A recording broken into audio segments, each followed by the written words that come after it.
Гадаад валютын улсын нөөц 2025 оны 12 дугаар сард 7 тэрбум ам долларт хүрч 1 жилийн өмнөхөөс 27.14%-аар өссөн байна. За зэсалтны үнийн өсөлттэй холбоотой экспортын орлого, импортын бууралт зэргээс шалтгаалan ингэж өсжээ.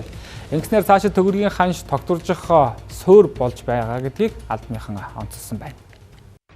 Монгол улс дэлхийн 162 улстай 2025 оны эхний 11-р сард худалдаа хийж нийт бараа эргэлт 24 тэрбум Америк доллар байгаагийн 13.7 тэрбум Америк доллар нь экспортын төв юм а. Нүүрсний үнэ үнсэнтэй холбоотойгоор нүүрсний орлого 3.1 тэрбум доллараар буурсан. Гэхдээ цэсийн өдөр ба баяжмал 2.1 тэрбум доллараар боловсруулаагүй буюу хагас боловсруулсан алт 135.3 сая доллар. Цайрын хүдэр баяжмал 48.9 сая доллараар өссөн байна. Ингээд 2025 оны эхний 11 сарын байдлаар гадаад худалдааны мэдээллийг харвал тэнцэл 3.5 тэрбум Америк долларын ашигт гарсан. Эдгээр гадаад худалдааны дүн мэдээлэл валютын албан нөөц өсгөхөд чухал нөлөө үзүүллээ. За санхүүгийн дансанд одоо эрэг гарахад гол нь өссөн зүйл нь өнгөрсөн жилийн хувьд бол зээлжих зэрэглэл тогтоогч 2 агентлаг Монгол улсын зээлжих зэрэглэлийг бол нэмэгдүүлсэн байгаа. За дээр нь гадаадын санхүүгийн зах зээл дээр гарч байгаа эрг өөрчлөлтөөс шалтгаалаад Монгол улсын одоо аж ахуй нэгж банк санхүүгийн байгууллагууд гаднаас зээл, бонд гаргах хэлбэрээр их усүр татах нь бол өнгөрсөн он нэмэгдсэн байгаа.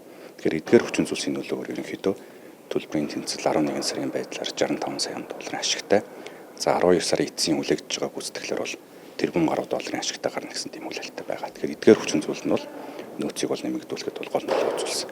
За гадаад валютын нөөц нь өөрөө угаасаа цаад талд нь төгрөгийн одоо гол баталгаа болж идэг. Тэгэхээр нөөцийн хэмжээ энэ хүн нэмэгдэх нь Монгол улсын хувьд бол одоо энэ гадаад шокоос хамгаалах, төгрөгийн ханшийг тогтвортой байлгахад бол хэрэг гол нөлөө үзүүлдэг хүчин зүйлс байгаа. Тэгэхээр нөөцийн хэмжээ энэ хүн нэмэгдэж байгаа нь ерөн цаашдаа төгрөгийн ханш тогтвортой байх нөхцөлийг бол бүрдүүлж байгаа. Гадаад валютын нөөц 2025 оны 9-р сараас хойш тогтвортой өсөж байна. Үүний дагаад зах зээл Америк долларын төгрөгтэй харьцах ханш багаар солирч байгаа юм. Гадаад валютын улсын нөөцийн хоримтлал ийм хүн нэмэгдэх нь дотоодын эдийн засаг, санхүүгийн зах зээлийн тогтвортой байдлыг сайжруулах, төв банкны үндсэн зорилт, төгрөгийн тогтвортой байдлыг хангах өндөр ажил бүтэлтэй юм а.